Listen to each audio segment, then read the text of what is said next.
So celiac is more than just an upset stomach, and I thought it would be good to address that. So celiac disease is an autoimmune disease that attacks your entire body, and the only cure right now is to have a completely gluten-free life. And I say life and not diet because gluten is everywhere and you have to hide from it all. Like, I can't lick an envelope.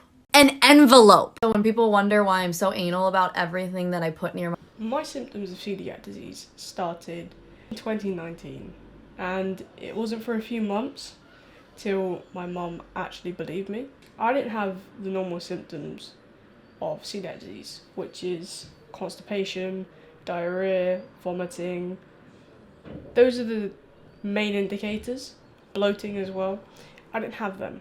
I just had my pains that went from under my armpit to my hip, which also migrated through my back and across the front of my chest. We went to the doctor, they did blood tests and tested my TTG levels, which is the level that is the most common indicator for someone having celiac disease. They couldn't say on the spot that it was celiac disease.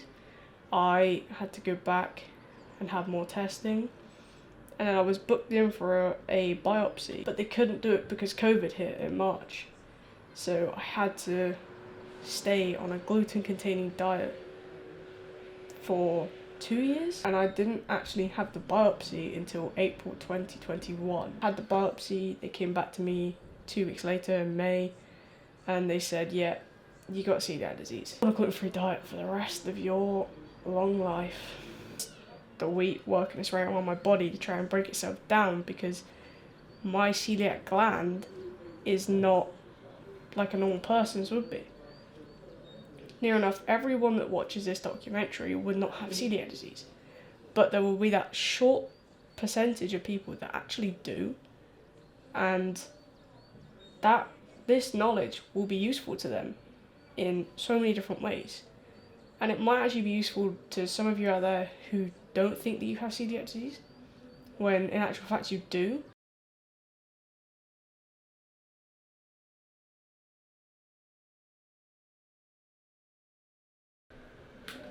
Ready to try some food? Yes. Try a breadstick. Okay. I promise I'm not, it's just... Wait, it's called a breadstick. I thought... It's not called a breadstick. Try and pronounce that. Crispy and tasty. 3 breadsticks, specifically formulated for people that don't. I don't know what I'm expecting. It's definitely some form of breadstick. It's nice. I like it. Got a... That's the whole point of the eating segment. It's got a little windmill on it. Mmm. So where did these come from then? Oh no, gingerbread. Warrington. Warrington? Is that in England?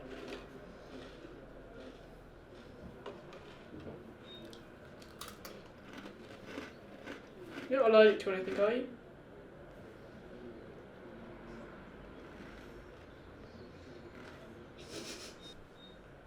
Opinions? Well, it's certainly gingerbread. It is, isn't it? It tastes slightly different from, actual gingerbread cookies, but... It's because it's got no wheat, barley or rye in it. Or just don't eat the tray then.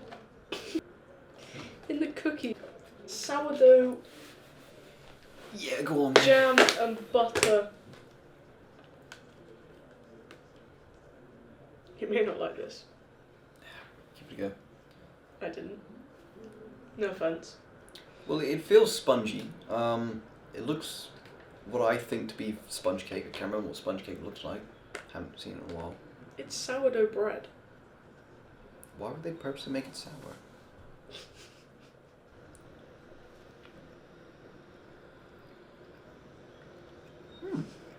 Okay. You can really taste the jam.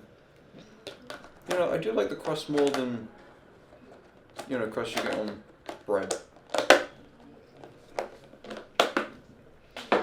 Oliver's tried these, but not these. I'm not going to say, the look on the darker ones aren't exactly appealing. Because when I looked at them I thought, hey, that kind of looks like Mold. You know, yeah. Can I take a bite out of the entire thing? No. Yeah. Well, I mean, I don't think I'm going to consume the entire thing because I'm getting full. I'm getting full, of course.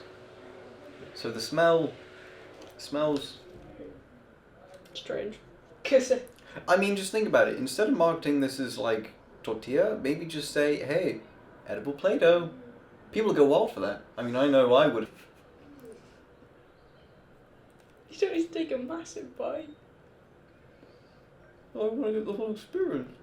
So, it wasn't the colour from the last one that I thought that made this taste a little bit weird. Yeah, I think I'm But then also again- going to have to say I'm not the biggest fan of this as well. Everyone has different taste buds. So, you know, we don't like it, but when Camilla comes in to do her testing, she might like it. Is it treatable? Yes, it is. There's no cure, but it is treatable. You just have to maintain a gluten-free diet for the rest of your life. You can't have any wheat, any barley, any rye. You just have to stick to the gluten-free diet for the rest of your life.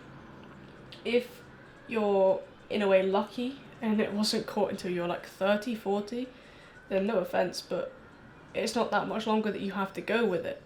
Whereas me, I'm 17, that's potentially like 70 more years I have to go with a gluten-free diet for the rest of my life.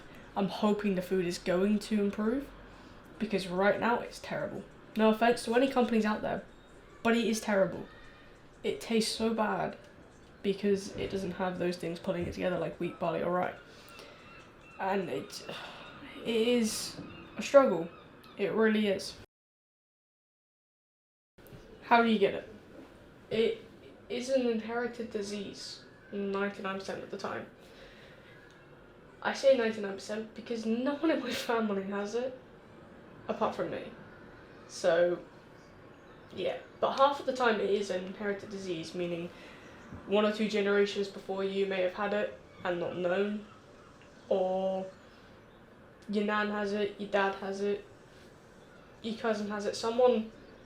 Most of the time someone has it in their family. But for me, no one has it in my family apart from me.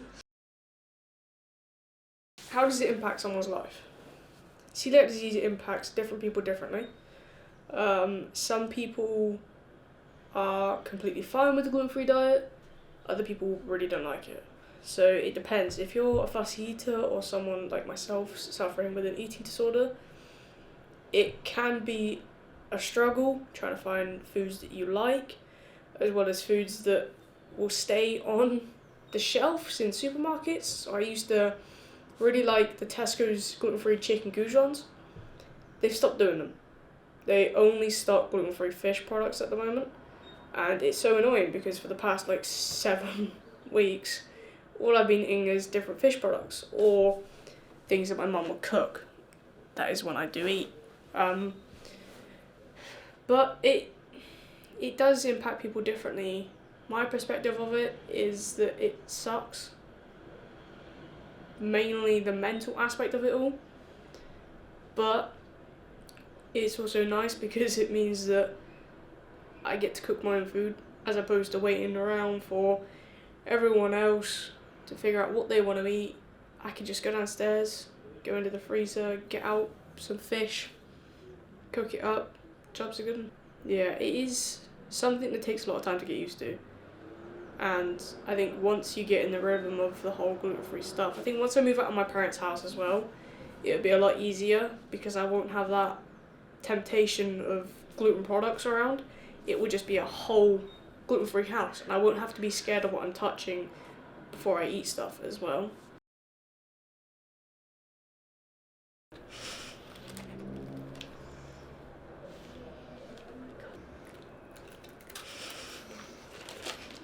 They taste pretty like normal biscuits to me. Alright. Like a teensy bit like grainy maybe? They're edible. Yeah, They're Yeah, good, less definitely. gluten free. Do you want to try and pronounce it? Speculatia.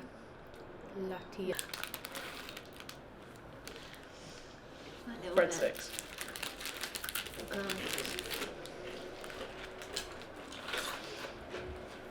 Tastes like bread.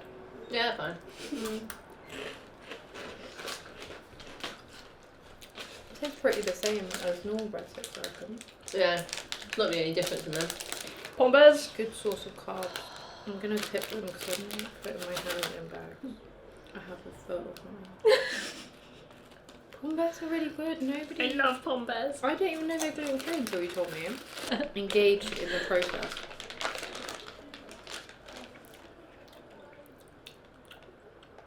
It doesn't taste shiny.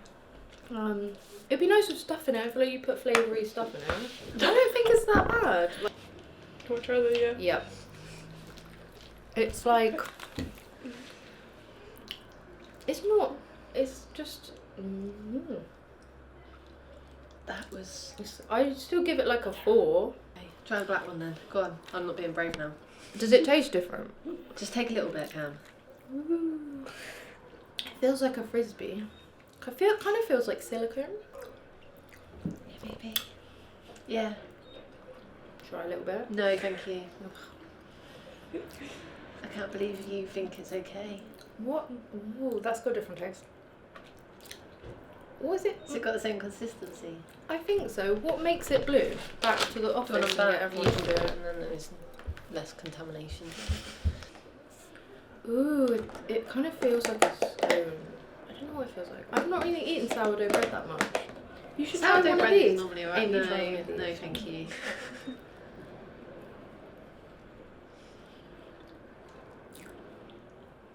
I don't mind this at all. Like, it's what's the word? It's like a bit denser than normal bread and a bit spongier. overall rating? I'd live on breadsticks.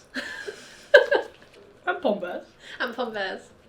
Is this just on its own or in a comparison to gluten food? I feel like this is like an 8.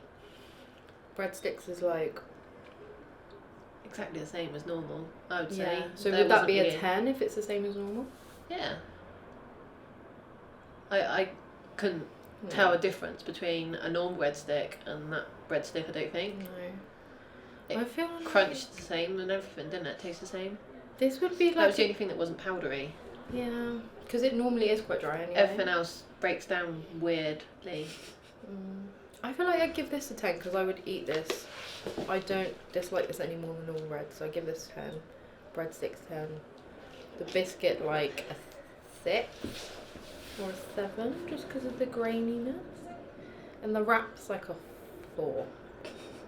White wrap 4 or 5. What? And the black wrap like a 3. Yeah. Okay. If they want... If they've never tasted gluten food in their life, then actually that might be okay for them. It's only because we've got different taste buds because of it. So if you've grown up from a baby of being gluten free, you wouldn't know any different. Eat your cake. Yes, I would. Guess what tomorrow is? We've got the Gluten-Free Expo. Currently setting up right now for Nema Partners. Don't forget to come between 9 and 5 tomorrow to the Gluten-Free Expo and check out Nema Partners and say hi to me. Mostly say hi to me. Cannot wait!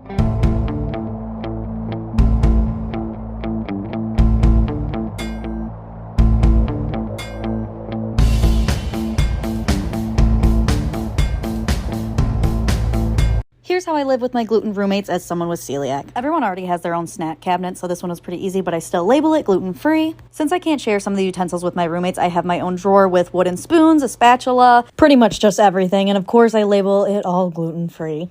Other than utensils, I also have my own area for pots and pans, so everybody gets their own gluten pots and pans, and I get my gluten-free ones. I also have my own air fryer, cutting boards, and toaster. And something that I just found off Amazon was this like craft vacuum. It looks like a little pig, so it's so cute, but it just wipes up any crumbs, which makes it so easier before I like wipe down anything. And I try my best to remember to label anything that requires me double dipping. So that's sauces, butter, cream cheese. But I also can be forgetful. So sometimes if I don't know if it's been double dipped with gluten, I will just use my Nema Partner sensor and test it. And luckily, this was my own doing. Last tip is I always keep my gluten-free items on top and the gluten items on the bottom. Right when I was diagnosed with celiac disease and had to go on the gluten-free diet, I didn't separate anything. After like 4 or 5 months, then I finally switched my toaster. But I kept doing trial and error, trying to figure out why I was still feeling sick. Bloating every day, I still had rashes, like my levels were still like whatever the celiac levels are. I don't know what that means. So either way, my doctor said there's still gluten in my system. And I learned about cross-contamination within pots, pans, whatever it may be. And I was recommended by my dietitian. This is why it's always important to talk to your dietitian. And that's when we made up the plan to cut out, my pots and pans, my cutting boards, whatever it may be. So while some people don't do that, some people, like myself, are a little bit more sensitive. Therefore, I have to do that. Here are some random things that aren't gluten-free. Burt's Bees is actually not gluten-free, and since it is going towards your mouth, I would suggest not doing it. Apparently drywall is not gluten-free either. So when people are sanding and stuff, stay away. Just found that one out. This one's a little confusing because some sites say that it's not gluten-free and their sites, like Cetaphil, says that they can't promise it or something. I've just found that one out, and I've been using this for so long, and I always had this red rash. You can probably see it in some of my videos, but it's gone away, and I stopped using that. So, But their face soap is gluten-free. Play-Doh is not gluten-free. I mean, I know you don't eat it, but it's not gluten-free. I'm not sure on specifics, but I know a lot of medicines and vitamins do have gluten in it too, so you want to make sure that those are gluten-free before you take them, because that's not going to be good.